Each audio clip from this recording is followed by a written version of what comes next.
Big thanks go out to Tywa for supporting today's video via Patreon. Lord Windgrace versus Grist. Life from the Loam should help us, especially with fetches in hand, so yeah, along with Vamp Tutor we'll keep. And it's a Delighted Halfling from our opponent, not going to be countering their stuff anyway. So yeah, probably go for Vamp Tutor for a Dual Lotus, something like that, so just get down the Arid Mesa, we can make that into our Badlands. And then it's Haywire Might, and then it's Haywire Might, along with the Elvish Mystic. Oh, and I must have passed through the turn here, oh well. Go for Vamp Tutor now, it means that we have to hold off on Life from the Loam, hopefully it won't matter. So we'll just go for the Wooded Foothills and we'll get down Tricycle Land with that, so obviously we are a turn behind on getting down our commander here, but like I said, gets 2 fetches and a tap land out of the way at least. Wild Growth onto the only land our opponent has. And they don't have any black mana apart from the Delighted Halflings, so that is just fixing the colours really.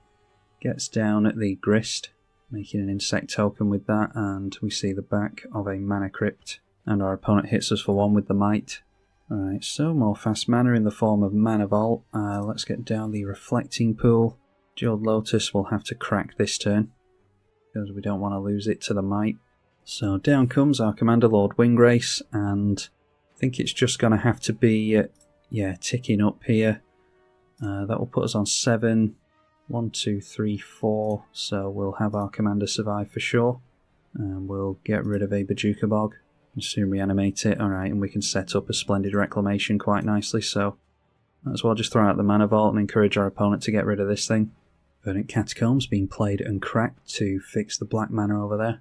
And now it is a Wishclaw Talisman for our opponent, and our opponent activates the Grist for an insect token. We see Sylvan Safekeeper in the bin now.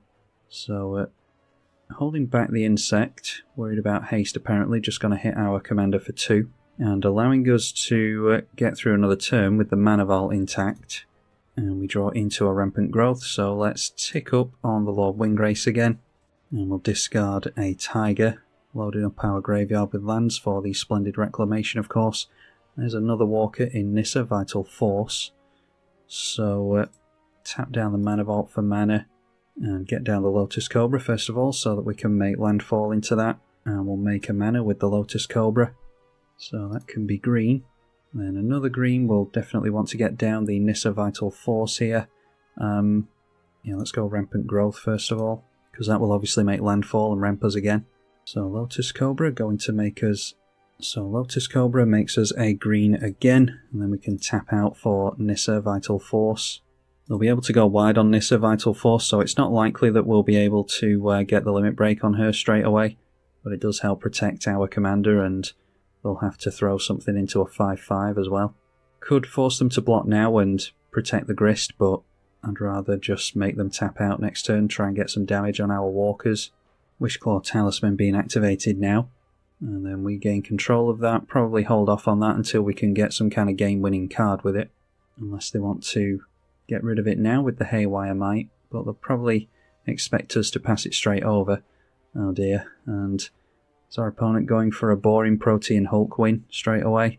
Got that out off the natural order, sacrificing an insect. Yeah, so Protean Hulk, for anyone who doesn't know, is when it dies, search your library for any number of creature cards with total mana value 6 or less and put them onto the battlefield, and often just is a 1-card combo.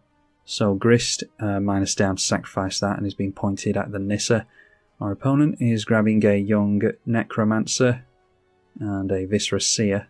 So Young Necromancer brings out the Protean Hulk again. The Nissa gets blown up by the Grist. And then Protean Hulk being sacrificed to the sack outlet in Viscera Seer this time. So yeah, that is Walking Ballista. And the Machias is a combo, so whenever you sacrifice Walking Ballista, it comes back in with a plus counter, thanks to the Machias giving it Undying. And then you remove the plus counter from the Walking Ballista with its own ability, dealing a damage to us. And yeah, you can do that infinitely, dealing infinite damage to us, so we'll leave it there and see if we can get a real game going. Up against a blue commander in Bruvac this time, haven't seen that one in a while. Only have red mana, strangely, so a definite mulligan. Alright, and that gets us into green mana with ramp and a Sylvan Library, some removal as well, so we keep. And let's get rid of the Torment of Hellfire.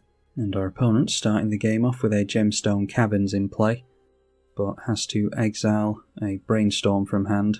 Then we see a Gitaxian Probe on us, so going to look at our hands, see if it's worth holding up any counter magic. Only 4 cards left in hand there.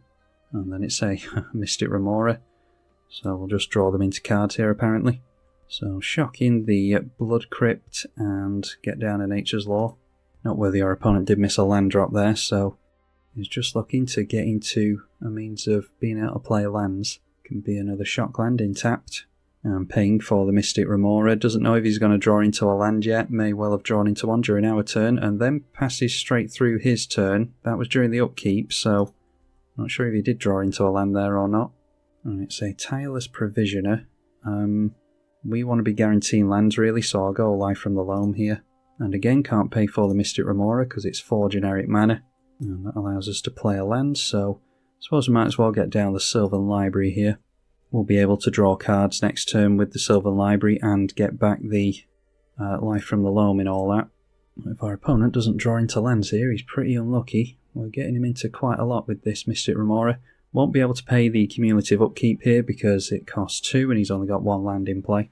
Okay, and there's a Ponder, so surely has a land.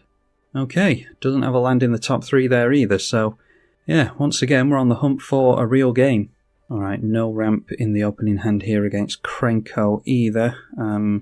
Yeah, Krenko can be quite fast actually, thanks to usually having fast mana available to him. So, yeah, take the mulligan but only have a 1-lander here, so going down 2 cards.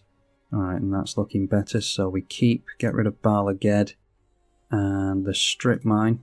Okay, and we'll try yet again. Another Planeswalker Commander up against Astrid this time, and Demolition Field wouldn't be quite so good, but we do have Ancient Tomb and a means of making multiple land drops a turn. Demolition Field can be made into a coloured piece of mana, as well as triggering the Tireless Provisioner. Yeah, quite like this. And we can get down the Crucible of Worlds with a fetch in the graveyard as well, so it's a better hand than it initially seems, this. So crack Misty Rainforest for any green mana into Exploration, lets us make an additional land every turn, so just make that the Ancient Tomb. Delighted Halfling on turn 1 for our opponent. Alright, so we've got some choices here. We can go for Crucible of Worlds and fix our colours, get some tap lands out, or we can go Tireless Provisioner and make a treasure, and the treasure would allow us into Farseek as well, I suppose. Draw into Life from the Loam again, so yeah, I think going for the creature should be fine. We can be swinging in for 3 points of damage, assuming they don't get in another creature. That might help us against the Astrid. So play the Demolition Field, makes landfall. We can make a food or a treasure, we will make some mana. And that allows us into Farseek. And that can just be a Saitora. The land comes in tap no matter what with Farseek. Make another treasure though. Alright, yeah. Too fast to start apparently. I mean, that is fair enough I suppose. Playing against one that I assume is going to be reasonably suppressive here in Turgrid. Yeah, we've got green mana. I mean, that's pretty slow, but we can't go fast in these games apparently. So we'll just try this one. Gonna have to be careful with these fetches against Turgrid, but cracking it now should be pretty harmless. And we draw into Dark Depths, which is part of a combo piece we've seen on the channel plenty of times before. Just drop the Bajuka Bog pointed at our opponent just because it's a tap land. And then a Felwar Stone for our opponent, so just a few turns away from seeing the Turgrid.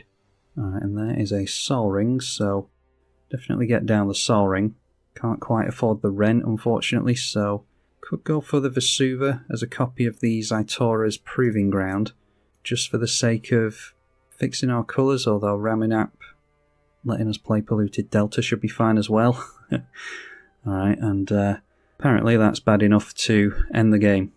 Okay, up against Krenko again, and that is a slow hand, so we have decided to keep it.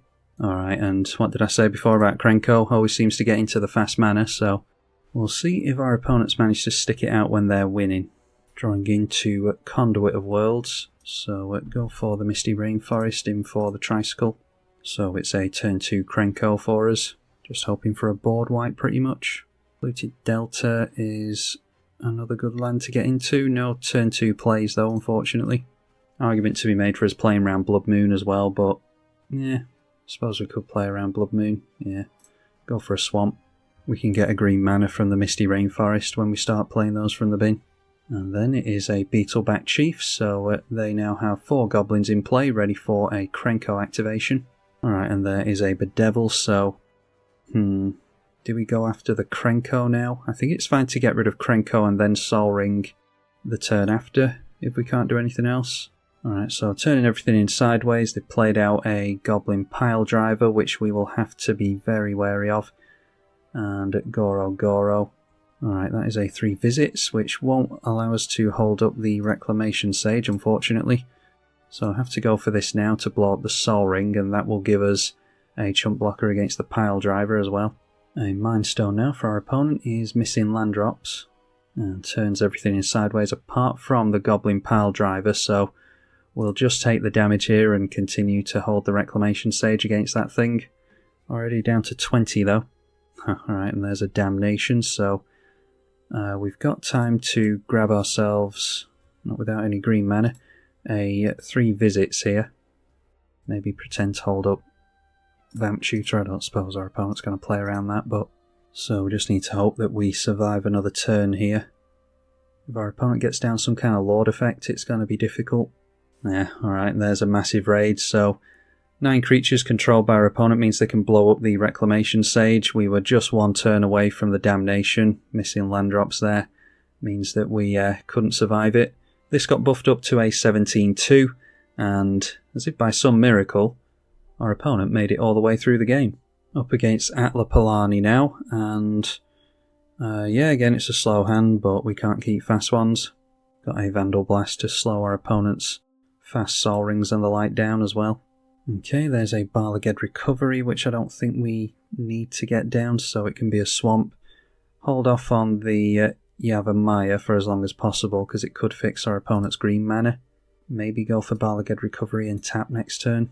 Alright, our opponent's got green mana and a Farseek this turn anyway, so that's alright. Getting down the Yavimaya now. Drawing to Thespian Stage, part of a combo with the Dark Depths that we saw previously. And there is the Atla Palani for our opponent. So we're doing alright, we've made it all the way up to turn 4 now. Let's just get down the guy's Cradle, it can tap for mana, and we'll go for the Skyshroud Claim to fix some colours. A Celestia Signet for our opponent. Scavenger Grounds is noteworthy as well, so we'll want to blow that up as soon as we can. Our opponent makes the first egg token. Might be that there's like only 1 creature in the deck or something crazy like that. There are combinations in 1v1 that you can do with Atla Palani. Drop down the Valakut because we're going for the Lord Windgrace here, and that allows us to go for the +2 with the Lord Windgrace, and we will discard the Thespian Stage, and because that's a land we draw 2, gets us into Escape Shift and Nissa Vital Force. Hold on to the Vandal Blast for something more scary than a Signet. Now it's a Hall of Heliod's Generosity. This does exile all graveyards, this land, so they'll have to be wary of that if they want to make use of the Hall. A 1000-year Elixir means that they'll be able to activate the Atla Palani twice, although they don't have the mana for it here, just 1 mana shy of that. And because they tap down the Atla Palani, can't deal any damage to Lord Windgrace. Alright, so with Kodama we've got 3, 4, 5, 6 mana, and then a Vandal Blast may be alright. Or do we just go for the Bane of Progress here? And that way we can save the Vandal Blast. Yeah, it's probably best to get the Kodama going. And then it's Vandal Blast for 1 on the 1000-year Elixir. And we've still got the Bane of Progress, like I said, to blow up all the artifacts and enchantments if we want to, so not too worried about using the Vandal Blast for 1 there. Let's go for discarding. Yeah, I think we can just get rid of the Barlaged Recovery and draw 1 card to that. That is a sorcery as opposed to a land. Okay, gets us into a forest, so play that. Triggers the Kodama, but we don't have another land to get into play. And that is the first creature that's going to be out swinging. Other angels get +1/+1 and lifelink, so we'll assume that this is Naya Angels, but there's a Beast Within. So, yeah, maybe just trying to get up to the limit break on Lord Windgrace. And we'll give our opponent a Beast Within onto the Lyra. So let's go for the Nissa here. And that triggers the Kodama, which allows us to cheat in Ob Nixilis the Fallen. So then we can go for Lord Windgrace. We'll just discard this Escape Shift because I don't see that it's going to be too much use to us. And that gets us into a demolition field to use on the scavenger grounds if we like, so we'll leave it there, I think. Not going to swing in against the egg tokens. Actually forgot to tick up on the Nissa there. Alright, Beast Within on the Lyra. We've got the Kodama as a reacher against the Lyra, but I'm thinking we might be able to get some interaction out of our opponent. Nope, just going for an egg token instead. Yeah, maybe should have gone for Atla Palani being blown up actually, because the egg tokens don't have the ability on them. So we could have blown that up and then used Lord Windgrace's ability to get rid of these eggs. Yeah, and we also should have had a limit break on Nissa here, but not to worry. So activate the Nissa this time, animating the forest. The Kodama is going to allow us to cheat in the Misty Rainforest. Obnixilis will Lightning Ball our opponent. So get Misty Rainforest in with the Kodama as well. Continues to trigger the Obnixilis. And then we can go for Demolition Field, blowing up the scavenger grounds. See if our opponent wants to do it in response. And we do force our opponent to exile the graveyards there, that's fine. So we'll just crack the Misty Rainforest now. Could have held on to that to draw to the Lord Windgrace, but kind of just durdling around here to be honest. I know the viewers won't particularly care for me saying that, but I don't really take the games all that seriously when I have like 10 runs of early scoopers.